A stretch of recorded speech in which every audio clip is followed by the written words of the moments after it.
সবার সাথে আবেগ বিনিময় হয়ে গেলে মহারানী দয়া করে শীঘ্রই অগ্নি পরীক্ষা দিন এবং নিজের পবিত্রতা প্রমাণ করুন।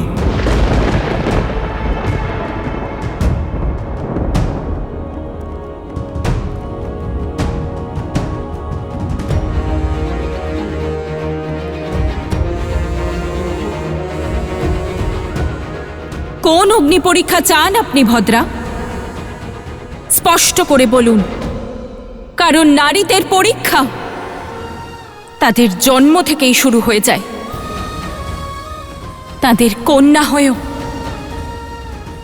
পরীক্ষা দিতে হয়। কুল পুরুষদের নাম দ্বারাই পরিচিত হয়, কিন্তু তার নাম, সম্মান আর মর্যাদার রক্ষা এক নারীকেই করতে হয়। তার একটি ভুল, একটি অপরাধ সমগ্র কুলের কলঙ্ক হয়ে যায়।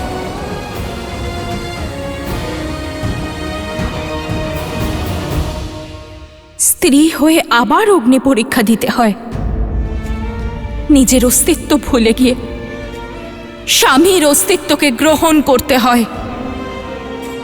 কুলবধূ হয়ে সেই নতুন কুলের নিয়ম পালন করে কুলমর্যাদার ভিতকে আরো শক্ত করতে হয়।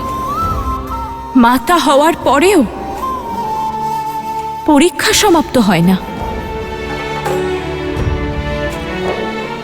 বংশের উত্তরাধিকারীকে সে জন্ম দেয়, কিন্তু উত্তরাধিকারী তার পিতার বলা হয়।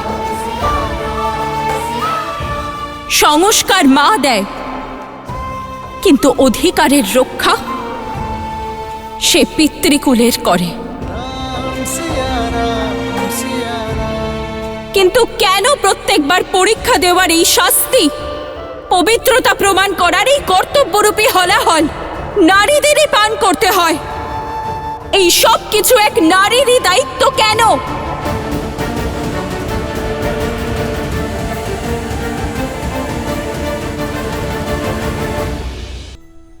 নারীদের দমন পুরুষ সমাজই করে থাকে, কিন্তু বাস্তবে তার আসল কারণ, তার মূল স্বয়ং নারী হয়ে থাকে। এক মা তার কন্যাকে এই শিক্ষাই দেয় যে পুরুষের মন, তার চিন্তা আর তার পরামর্শ অনুযায়ী চলো।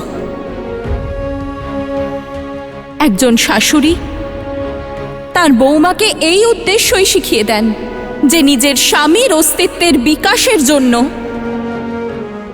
নিজেরও বলিদান দিয়ে দিও। নারীরাই তো এগুলো নির্ধারণ করেছে যে পরীক্ষা সর্বদা নারীই দেবে। এটা তার দায়িত্ব, তার কর্তব্য।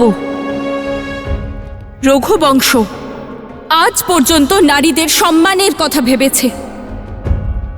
মহারাজ অজ নিজের স্ত্রীর প্রেম আর স্নেহে নিজের প্রাণ ত্যাগ করেছিলেন। পিতা মহারাজ দশরথ স্ত্রীকে দেওয়া প্রতিশ্রুতির জন্য নিজের প্রাণ ত্যাগ করলেন। শ্রীরাম মাতাকে সম্মান করার জন্য মহল ত্যাগ করে বনবাসে গেলেন। তারপর নিজের স্ত্রীর জন্য দশাননের সঙ্গে যুদ্ধ করলেন, আর তারপর এই স্ত্রীর জন্যই মহলে থেকেও বিরহের যন্ত্রণা ভোগ করলেন। সেই জন্য আজ রঘুকুলের এই বধূ আমি সীতা নারীদের সম্মানের জন্য একটি কঠিন সিদ্ধান্ত নেব, এক নতুন উদাহরণ সৃষ্টি করব।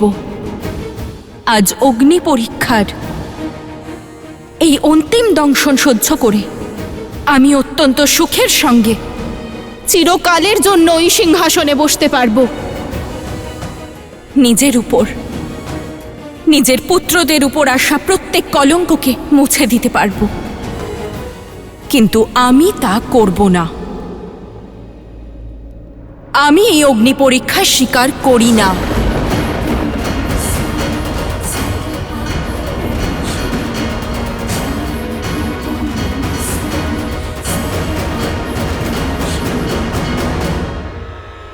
কারণ যদি আজ নারী হওয়ার সুবাদে আমি এই আসরিক শক্তির সম্মুখে নিজেকে নত করি, তাহলে আর কোনো নারী মাথা উঁচু করে থাকতে পারবে না।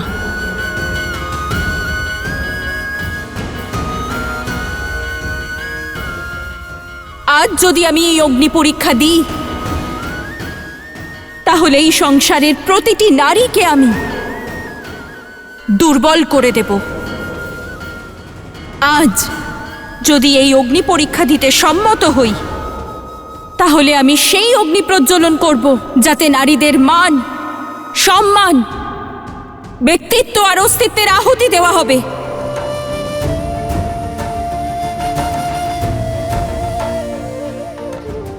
আজ এক নারী পুরুষের অহংকারকে শান্ত করার জন্য এই অগ্নি পরীক্ষা দেবে না, এই বলিদান দেবে না, এই অগ্নি পরীক্ষা স্বীকার করবে না, যাতে ভবিষ্যতে কোনো নারীকে এই অগ্নি পরীক্ষার দংশন না পেতে হয়। মহারানী সীতার জয়! মহারানী সীতার জয়! মহারানী সীতার জয়!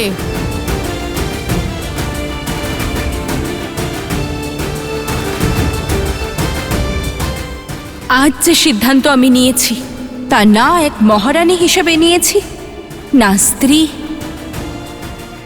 আর না এক মাতা হিসেবে নিয়েছি। আমি এই সিদ্ধান্ত কেবল এক নারী হিসেবে নিয়েছি।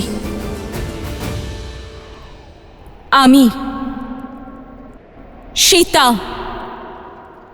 শ্রীরামের স্ত্রী, রঘুকুলের পুত্রবধূ, প্রশ্ন করছি এই প্রকৃতিকে, যদি আমি আমার সম্পূর্ণ জীবনে আমার স্বামী শ্রীরামের অতিরিক্ত কোনো পরপুরুষকে নিয়ে না ভাবি, ভুল করেও আমার ধর্মের বিরুদ্ধে গিয়ে আমার পতিব্রতা ধর্মকে সংকটে না ফেলি, যদি সীতার শরীর, মন কেবল শ্রীরামের হয়ে থাকে,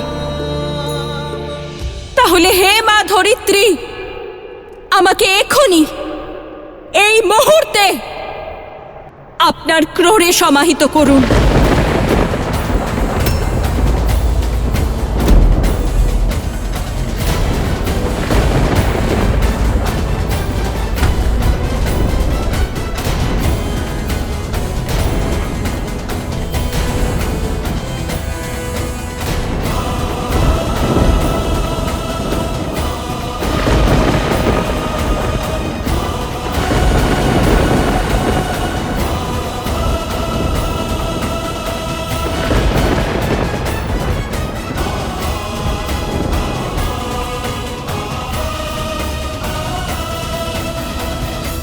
সীতা, যে স্ত্রী তার সম্পূর্ণ জীবন তার স্বামী, তার পরিবার, তার সন্তানদের উৎসর্গ করে দিল,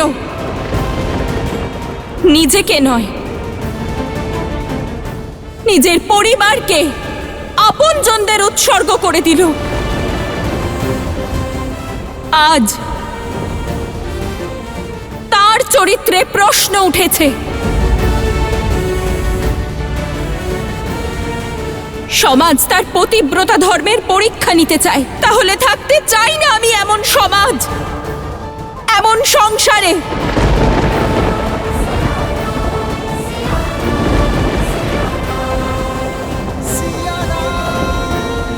আমার সব কর্তব্য, সব উদ্দেশ্য, সমস্ত দায়িত্ব এখানেই সমাপ্ত হলো। হে মা ভগবতী, দেবী স্বরূপা, আপনার অন্তর থেকে জন্মানো এই ভূমিজা আজ আবার আপনার অন্তরে আশ্রয় নিতে চায়।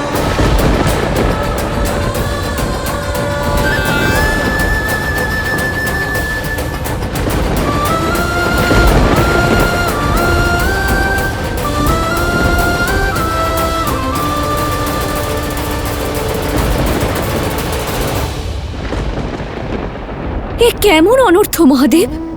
এ কি করে সম্ভব?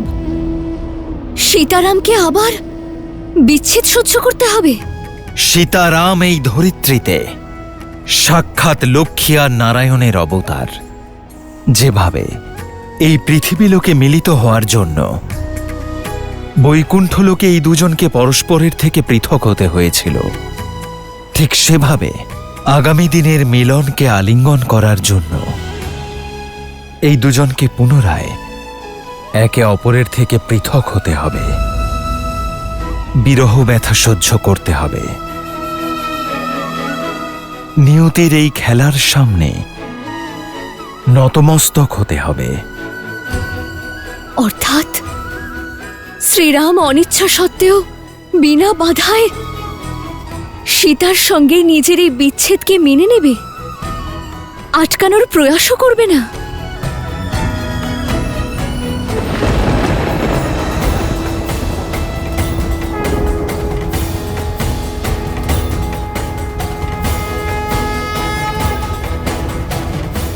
এ কেমন অনর্থ হতে চলেছে! বহু বছরের অপেক্ষার অবসান ঘটিয়ে অযোধ্যায় দেবী সীতার আগমন ঘটেছিল। সবেমাত্র অযোধ্যাবাসী সুখের ছায়া লাভ করেছিল, আর এখন হে শ্রীরাম, এই অনর্থ হওয়া থেকে আটকান প্রভু। হে মর্যাদা পুরুষোত্তম শ্রীরাম, দেবী সীতার সম্মানের প্রতি যে আঘাত আনা হচ্ছে তাকে আটকান প্রভু, তাকে আটকান। থামান প্রভু, এই অনর্থকে থামান।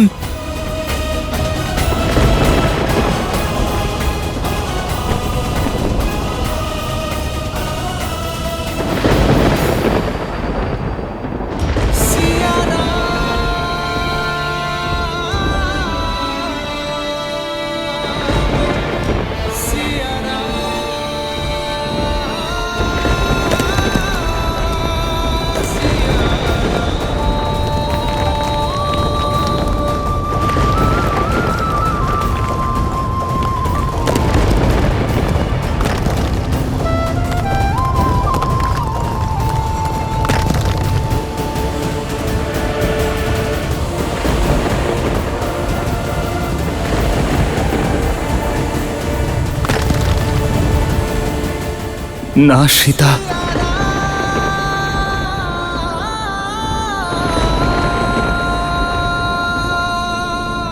মাতা, মাতা, এ তুমি কি বললে?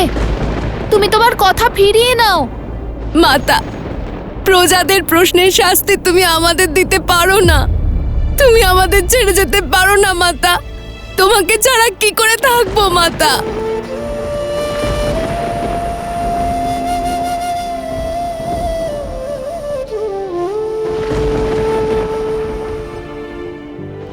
পুত্র, তোমাদের যা শিক্ষা দেওয়ার ছিল তা আমি দিয়ে দিয়েছি। তোমরা আমার প্রতি তোমাদের ধর্ম তো পালন করেছ, কিন্তু এবার সময় এসেছে তোমাদের পিতা আর রাজা রামের প্রতি ধর্ম পালন করার। অযোধ্যা আর অযোধ্যাপতির জীবনের সব সংকট দূর করো। পুত্র, সর্বদা তোমাদের পিতার সুখের কারণ হয়ো।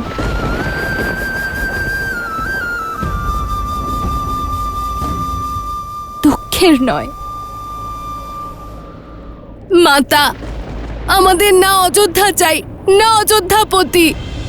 আমরা কেবল তোমাকেই চাই মাতা, তোমাকে। চলো মাতা, মাতা, আমরা ভগবান বাল্মীকির সান্নিধ্যে যাই, আবার বনে ফিরে যাই। আমরা ওখানেই জীবন কাটাবো মাতা। এমন প্রাসাদের থেকে তো আমাদের বনের কুটিরই ভালো। চলো না মাতা। এ সম্ভব নয় পুত্র।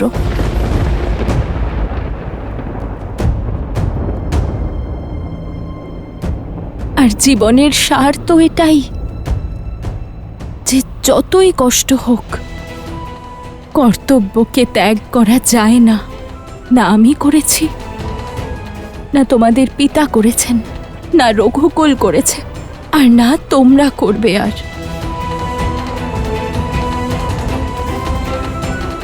আর তোমরা দুজন তো স্বয়ং ভগবান বাল্মীকির শিষ্য। এভাবে আবেগের বশবর্তী হতে পারো না। তোমাদের জীবন যেন ধীর গম্ভীর আর সর্বদা ধর্মের পথে অগ্রসর হয়। जीवन वही जो आदर्श को अर्पण, धर्म का संकट हल है समर्पण, ऐसा प्रेम कहा भगवान, धर्म कसौटी खरे सिया राम।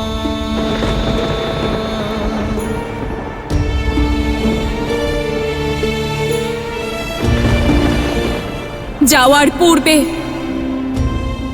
শুধু এইটুকু বলে যেতে চাই যে সূর্যের কিরণদের যেমন পরীক্ষা দিতে হয় না যে ওদের উৎস কি, তেমনি সীতারামের প্রেম থেকে এই ধরিত্রীতে জন্ম নেওয়া লব কুশকে কোনো পরীক্ষা দেওয়ার প্রয়োজন নেই। যে ওদের শরীরে যে রক্ত বইছে তা রঘুবংশের।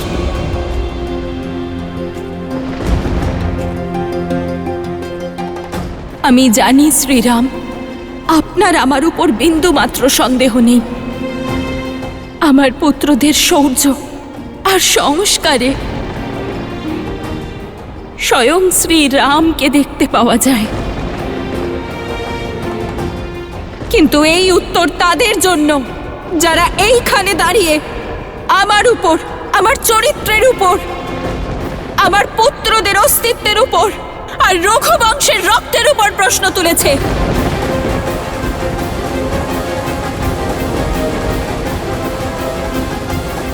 দুষ্ট, আজ ছাড়বো না তোকে। মেরেই ফেলবো। আরে দাঁড়াও দাঁড়াও, কত মূর্খ তোমরা সবাই! পুরুষে ভর্তি এই সভায় একজন স্ত্রী আমাদের পুরুষদের অপমান করে চলেছে, আর তোমরা সবাই তাকে প্রশ্রয় দিচ্ছ।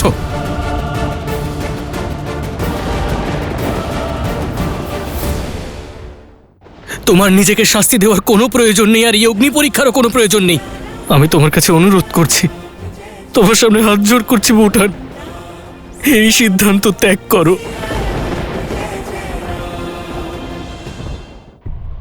মৌন হও নির্লজ্জ, পাপী।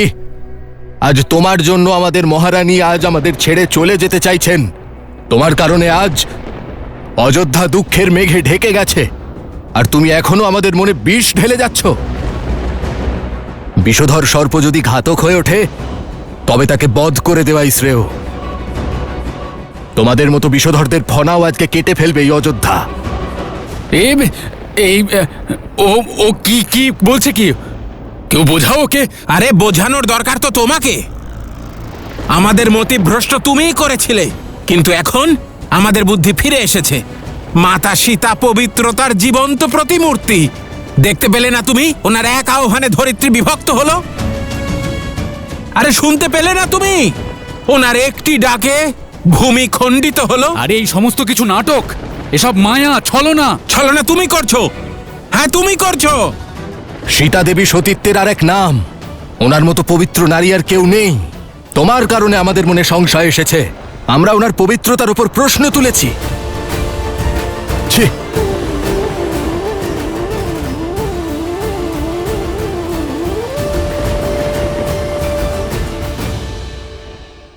যদি আজ আমার সীতার এই সংসারে অন্তিম দিন হয়ে থাকে, তবে রামেরও এই সংসারে আজ অন্তিম দিন। না আর্য,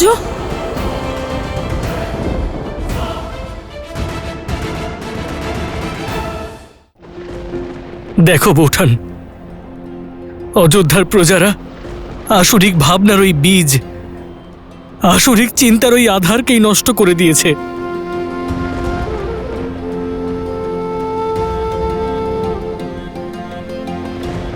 তোমার নিজেকে শাস্তি দেওয়ার কোনো প্রয়োজন নেই, আর এই অগ্নি পরীক্ষারও কোনো প্রয়োজন নেই। আমি তোমার কাছে অনুরোধ করছি, তোমার সামনে হাত জোড় করছি বৌঠান, এই সিদ্ধান্ত ত্যাগ করো।